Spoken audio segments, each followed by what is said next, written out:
Lesson 2 * July 3 to 9. Restless and Rebellious. Sabbath afternoon. Read for this week's study, number 11:1-33, number 12:1-13, number 13:27-33, number 14:1-23, 1 Cor 10:1-11, number 14, 39-45. Memory text. Now all these things happened to them as examples, and they were written for our admonition, upon whom the ends of the ages have come. 1 Corinthians 10:11 NKJV. Over the centuries, many people have reported strange, restless behavior in dogs and other domestic animals before major earthquakes. Scientists have now established that animals are able to detect the first of an earthquake's seismic waves, the pressure wave that arrives in advance of the secondary shaking wave. This probably explains why animals have been reported as acting confused or restless right before the ground starts to shake. Some animals, such as elephants, can perceive low-frequency sound waves and vibrations from foreshocks, which humans can't detect at all. A few minutes before the 5.8 magnitude quake that hit the Washington, D.C. area on August 23, 2011, some of the animals at the Smithsonian Institution's National Zoo started behaving strangely. Among those were the lemurs, who began calling loudly for about 15 minutes before the ground started shaking.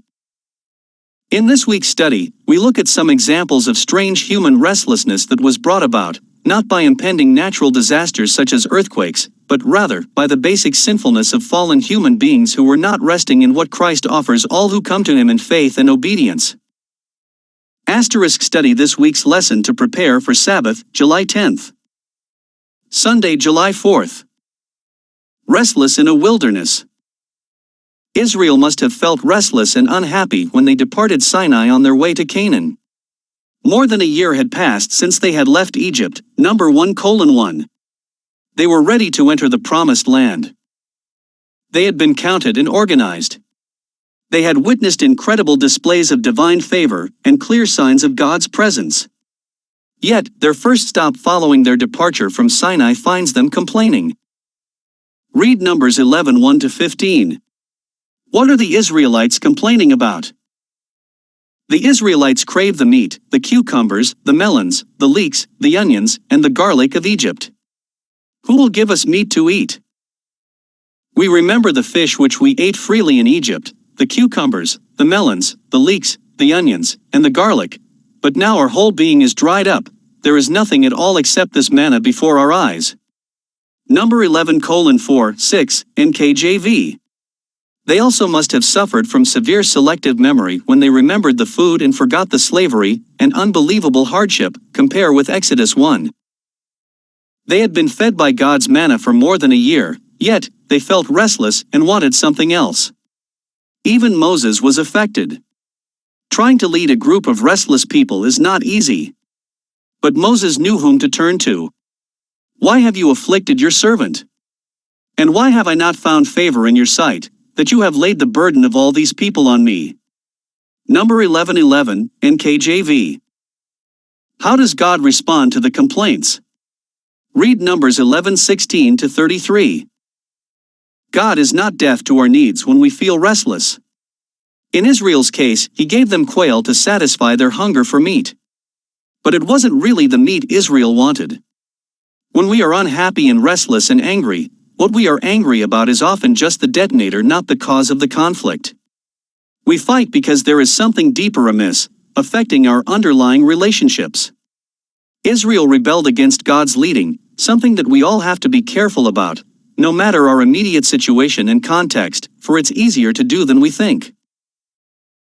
Why is it so easy to remember the past as better than it really was? Monday, July 5th. It's contagious. Read Numbers 12:1-3. What were Miriam and Aaron upset about? Ostensibly, Miriam and Aaron were unhappy about Moses' Cushite wife. Zipporah was an outsider hailing from Midian, see Exodus 3:1. Even among Israel's elite, the fallenness of their nature was revealed, and not in a very pleasant way either. Is it ever? The biblical text, however, clearly shows this to be a pretext. The main focus of their complaint is about the prophetic gift. In the previous chapter, God had told Moses to appoint 70 of Israel's elders who would help Moses carry the administrative burden of leadership, Number 11:16, 17, 24, 25. Aaron and Miriam had been playing key leadership roles as well, Exodus 4:13, 15, Micah 6:4, but now they felt threatened by the new leadership development and said, "Has the Lord indeed spoken only through Moses? Has he not spoken through us also?" Number 12:2, NKJV. How does God respond to this complaint? Read Numbers 12:4-13. Why do you think God responds so decisively? God's response was immediate and leaves no room for interpretation. The prophetic gift is not a weapon to be used to wield more power. Moses was well suited for leadership because he had learned how extremely dependent he was on God. The fact that Miriam is mentioned before Aaron in Numbers 12:1 suggests she may have been the instigator of the attack on Moses. At this time, Aaron was serving as Israel's high priest. If he had been struck with leprosy, he would not have been able to enter the tabernacle and minister on the people's behalf. God's punishment of Miriam with temporary leprosy communicates vividly his displeasure with both of them and helps bring about the attitude change that this family needs. Aaron's plea for her affirms that he too was involved, Number 12:11, and now instead of criticism and restlessness, we see Aaron pleading for Miriam, and we see Moses interceding on her behalf, Number 12:11-13. This is the attitude that God wants to see in his people. He hears and he heals Miriam. Though it's always easy to be critical of church leadership at any level, how much better would our church and our own spiritual life be if, instead of complaining, we would intercede in behalf of our leaders, even when we disagree with them? Tuesday, July 6th. Restlessness leads to rebellion. This story begins on a positive note. The Israelites have finally reached the borders of Canaan, and 12 spies are sent to explore the land. Their report is extraordinary. Read the spies' report in Numbers 13:27-33. At which point are the expectations of the Israelites dashed? In spite of Caleb's intervention, the voices of the doubters and skeptics prevail. The Israelites did not set out to conquer what God had promised them. Restless at heart, they choose weeping and murmuring over marching and shouting for victory. When we are restless at heart, we struggle to walk by faith. Restlessness, however, does not affect our emotions alone. Scientists tell us that there is a direct line of cause and effect between too little rest, including lack of sleep, and bad choices, resulting in obesity, addictions, and more restlessness and unhappiness. Read Numbers 14:1-10. What happened next? Things move from bad to worse. Caleb's desperate plea, "Only do not rebel against the Lord," Number 14:9, NKJV, goes unheeded, and the entire assembly prepares to stone their leaders. Restlessness leads to rebellion, and rebellion ultimately leads to death. The unfaithful spies were loud in denunciation of Caleb and Joshua, and the cry was raised to stone them. The insane mob seized missiles with which to slay those faithful men. They rushed forward with yells of madness, when suddenly the stones dropped from their hands, a hush fell upon them, and they shook with fear. God had interposed to check their murderous design. The glory of his presence, like a flaming light, illuminated the tabernacle. All the people beheld the signal of the Lord. A mightier one than they had revealed himself, and none dared continue their resistance. The spies who brought the evil report crouched terror-stricken, and with bated breath sought their tents. Ellen G. White, Patriarchs and Prophets, p. 390. Right then, however, the glory of the Lord manifested itself publicly. When we read the story in Numbers 14, it seems as if the entire scene has been frozen, and we are now privy to listen in on God's conversation with Moses. God recognizes that even though the stones are meant for Moses and Caleb and Joshua, ultimately the rebellion is directed against God himself. Wednesday, July 7th. An intercessor. What opportunity is God offering Moses in the face of this rebellion? Read Numbers 14:11-12. God is offering to destroy the Israelites and make a whole new nation with Moses as the father of them all. How does Moses respond to this outright rebellion, not simply against himself but against God? See number 14:13-19. This is the moment that we can see the true man of God. Moses' answer, frozen into time, anticipates the intercessor who, more than 1,400 years later, would pray for his disciples in their afflictions, John 17. Indeed, in what Moses did here, many theologians and Bible students have seen an example of what Christ does for us. Their guilt, our guilt, is not even questioned. And yet, Moses pleads, saying, according to the greatness of your mercy, number 14:19, NKJV, please forgive these people. And just as the Lord did then because of Moses' intercession, thus he does for us because of Jesus, because of his death and resurrection and intercession for us. Thus, Moses pleads, pardon the iniquity of this people, I pray, according to the greatness of your mercy, just as you have forgiven this people from Egypt even until now, number 14:19 NKJV. Grace combats rebellion and restlessness at its core. Forgiveness offers new beginnings. Yet, there are costs. Grace can never be cheap. Though forgiven, the people will face the consequences of their rebellions, and that generation will not enter into the promised land, number 14:20-23. Yes, God will sustain them for another 38 years in the wilderness. He will feed them. He will speak to them from the sanctuary. He will be at their side in the wilderness. But then they will die, and a new generation will have to pick up the baton and find rest in the promised land. It sounded like judgment, yet it really was grace. How would this generation be able to conquer Canaan's powerful city-states if they had not yet learned to trust him? How would they be a light to the nations when they themselves were stumbling in the darkness? What hard lessons have you learned about the consequences of forgiven sin? Thursday, July 8th. Faith versus presumption.